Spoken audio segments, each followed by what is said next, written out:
Mark Molnar with your special winter weather outlook for 2015-2016, provided by MeteoMark's Weather Northeastern.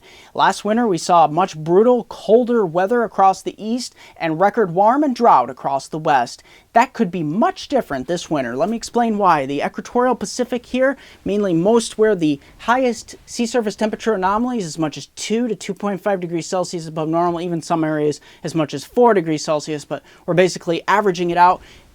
Higher than average trade winds have dispersed much of this warm water across much of the Pacific, which is producing a much warmer Pacific in general. This ultimately means a much even stronger storm track rather than a normal strong El Nino. So that's going to make things very interesting across the southwestern portion of the United States for this winter. That being said, let's get right into the drought monitor, and most of the models are taking the El Nino between 1.9 and 2.2 degrees Celsius. I will be siding with the higher end between 2.3 and as much as 2.5 degrees Celsius above average. That could push this to a very strong El Nino, not seen since 1997-1998, which was a very strong El Nino. One thing to keep in mind, though, is most of the during a normal El Nino, most of the sea surface temperature anomalies were right along the equatorial Pacific, and this time much of the Pacific is running well above normal. That's going to be very interesting to say the least.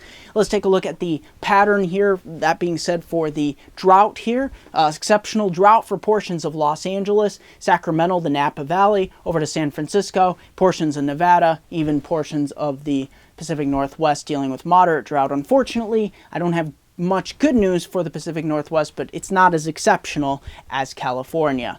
Now, I recently read an article where many of the conifer forests in California were turning brown and dropping their needles, especially in the higher elevations where the snowfall has not very been prevalent this past 6 to 7 winters.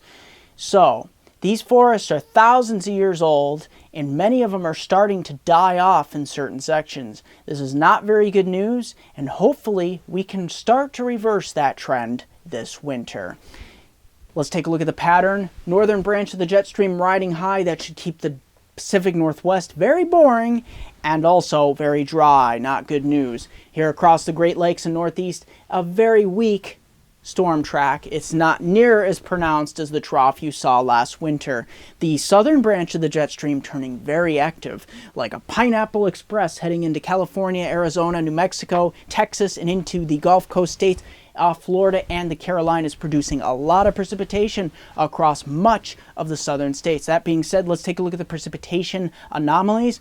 You can see here across California, central and southern California, Nevada, Arizona, New Mexico, Texas, northern Mexico as well, and Alabama, Mississippi, Tennessee, Georgia, the Carolinas, and Florida, all seeing well above normal precipitation on the average of 50 to 75% above normal, and portions of Texas over to southern California seeing as much as 100% above average into northern Mexico as well.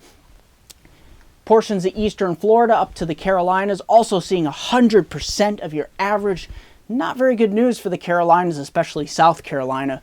Recently, back in beginning of October and end of September, saw tremendous amounts of tropical downpours, and even as much as 25% above normal. Just eastern parts of New Jersey, parts of eastern Maryland, basically Dover, Delaware, all the way up to Boston, Cape Cod, and down East Maine, as well as portions of Nova Scotia. We could be dealing with 25% above average of your precipitation. And look at this, interior Northeast into portions of the northern states here, you're going to be dealing with well below average, as much as 50 to 75% below average here across the Dakotas, Washington State, Montana, all the way to the Great Lakes, as much as 25 to 50% below average. And then look at this, portions of the interior Northeast, you have to go northwest of New York City, northwest of Boston, northwest of Philadelphia. That's where you start getting into Pennsylvania and upstate New York and southern Ontario. You get as much as 25% below average precipitation. What's that translate for temperatures? Temperatures, we're looking here, temperature-wise, we're looking at well below average here across the desert Southwest California, as much as 4 to 6 degrees Celsius below normal. That's going to be good for the snowfall in the higher elevations, Sierra Nevada, into portions of the desert Southwest, into as well as Texas here. We're going to be looking at basically well below normal temperatures, 4 to 6 degrees Celsius, even into Florida here, anywhere from 2 to 4 degrees Celsius below average here across the southern states. And in the northern southern states here, places like Alabama, Mississippi, and Tennessee, Georgia, we could be dealing with as much as 4 to 6 degrees Celsius below average. And of course, as I said, the Northeast, the interior is warmer, and basically along the coast, we're basically staying about normal until you get to the nation's capital, southward, about 2 degrees Celsius below normal. But that being said, here across the Great Lakes, well above average, as I said, as much as 3 to as much as 4 degrees Celsius above average, even into upstate New York, north central Pennsylvania and Ohio. That should cut off a lot of the lake effect snow, and it should keep it very quiet for the most part across the northern tier states. Now, getting into snowfall, the very interesting part here. Snowfall is going to be below average across the northern part of the United States here, especially from New York State all the way to Washington State, the Dakotas, the Great Lakes, shutting down those lake effect snow machines, not completely, but for the most part. And here across the East Coast, Boston, Cape Cod, eastern Maine, Nova Scotia, eastern New Jersey, Long Island, we could see a stripe of 25% above average snowfall. Is we will get some systems that exit off the southeast coast from the El Nino pattern and try to head up the East Coast. They will not be as far west as last winter, meaning most of the areas that will get clipped will be extreme coastal sections. Interior Northeast dealing with a snowfall deficit, as much as 25 to 50% below your average snowfall here across New York State, northern Pennsylvania, Ohio, even portions of the northern Ohio and Mississippi River valleys, places like Missouri, over to Illinois and into the Dakotas here, Minnesota, southern Manitoba, all the way over. If you look, most of Canada is looking below average for snowfall into the Pacific Northwest, even as far northwest as Alaska. So we're basically looking at a snowfall deficit here across the north. Look at the southern states, places like Texas, over to Georgia, especially the southern Appalachians here, South Carolina, even up into Virginia here. We're dealing with 25 to 50% above normal. And then you get into places like northern Georgia, northern Alabama, Mississippi, parts of Tennessee, northwestern South Carolina, western North Carolina. You could be looking at 100% above normal snowfall stretching from into northern Texas as well, northern New Mexico, southern California, or southern Colorado, all the way into southern California, the mountains, Sierra Nevadas, could be seeing as much as 75% to 100% above normal snowfall. So this is a far cry from last winter, and El Nino is turning things upside down from where they were last winter. So basically, if you were very interested in the weather last winter, things might seem a little boring this winter, and vice versa. If you saw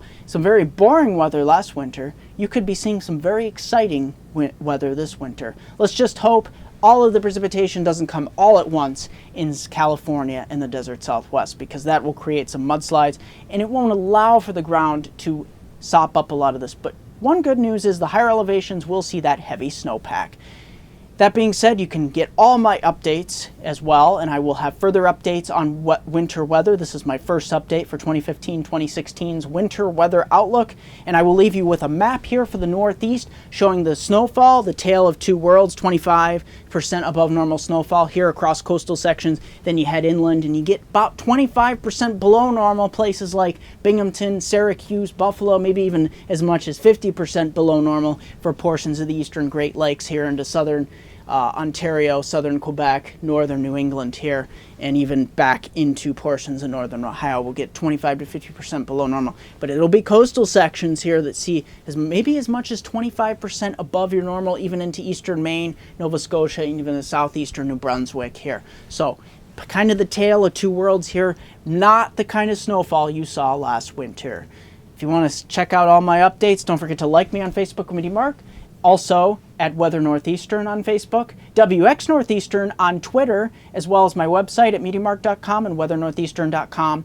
And that's going to do it for this edition of the Winter Weather 2015-2016 Outlook.